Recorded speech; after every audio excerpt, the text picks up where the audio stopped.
اگر ایک جہاز تیار کیا جائے، اس جہاز کی رفتار فی سیکنڈ 3 لاکھ کلومیٹر ہو، 1 سیکنڈ میں اگر وہ جہاز 3 لاکھ کلومیٹر کا فاصلہ طے کرے، اس پورے جہان کو چکر لگانے کے لیے 1 کروڑ سال لگیں گے، 1 کروڑ سال لگیں گے۔ اتنی بڑی یہ دنیا ہے پروردگار نے ہمارے لیے پیدا فرمائی ہے۔ رات کو چھوڑ کر کسی اور کے سامنے اپنے ہاتھ کو پھیلائیں گے، ہمارا ایشور ہم سے ناراض ہو جائے گا، ہمارا اللہ ہم سے ناراض ہو جائے گا۔ جس پروردگار نے اتنی بڑی کائنات پیدا کی، آپ کو معلوم ہونا چاہیے یہ دنیا اتنی بڑی ہے، اگر ایک جہاز تیار کیا جائے، اس جہاز کی رفتار فی سیکنڈ 3 لاکھ کلومیٹر ہو، 1 سیکنڈ میں اگر وہ جہاز 3 لاکھ کلومیٹر کا فاصلہ طے کرے، اس پورے جہان کو چکر لگانے کے لیے 1 کروڑ سال لگیں گے، 1 کروڑ سال لگیں گے۔ اتنی بڑی یہ دنیا ہے پروردگار نے ہمارے لیے پیدا فرمائی ہے۔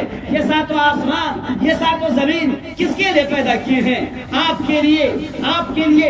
اتنا بڑا سورج، جس سورج میں 13 لاکھ زمینیں سما سکتی ہیں، اس سورج کو پروردگار نے ہمارا اور آپ کا خادم بنایا، ہمارا اور آپ کا غلام بنایا۔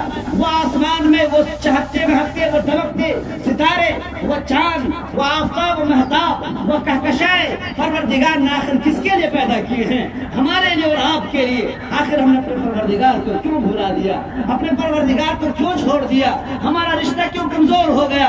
آج ہمارے پروردگار ہم سے ناراض ہو چکے ہیں، ہمارے نبی ہم سے ناراض ہو چکے ہیں۔ جس نبی نے ہمیں پیغام دیا تھا، اے لوگو اپنے بھائی کو بھائی سمجھو، اپنے بھائی کے حقوق کو ادا کرو، اپنے پڑوسیوں کے حقوق کو ادا کرو۔ جس اسلام میں ہمیں یہ سکھایا گیا، اپنا تو اپنے، غیروں کا بھی احترام کرو، اپنے تو اپنے، کافروں کا بھی احترام کرو، غیر مسلموں کا بھی احترام کرو۔ اگر وہ پیاسے انہیں پانی پلاؤ، اگر وہ بھوکے انہیں کپڑے، انہیں کھانا کھلاؤ، اگر وہ ننگے انہیں کپڑے پہناؤ۔ یہ اسلام ہے، یہ اسلام کا میسج ہے، یہ اسلام کا پیغام ہے، یہ ہمارے نبی کا پیغام ہے، یہ ہمارے اللہ کا پیغام ہے۔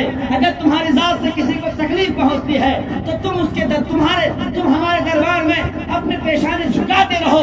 اگر لیکن تیری ذات سے تمہارا بھائی ناراض ہے، تمہارا پڑوسی ناراض ہے، تمہارا آس پاس کا رہنے والا پریشان ہے، تو تمہاری عبادتیں بیکار ہیں، تمہاری نمازیں بیکار ہیں۔ لہذا ہمارے اوپر اللہ تبارک و تعالیٰ نے جہاں ایک طرف اپنے حقوق مسلط فرمائے ہیں، ہم نماز بھی پڑھیں، ہم روزہ بھی رکھیں، ہم زکوٰۃ بھی دیں، ہم حج بھی کریں، اسی کے ساتھ ساتھ دوسرے ذمہ داریاں بھی ہمارے اوپر ہے، بندوں کے حقوق ہیں، ہم بندوں کو تکلیف نہ پہنچائیں، اپنی زبان کو میٹھی کریں۔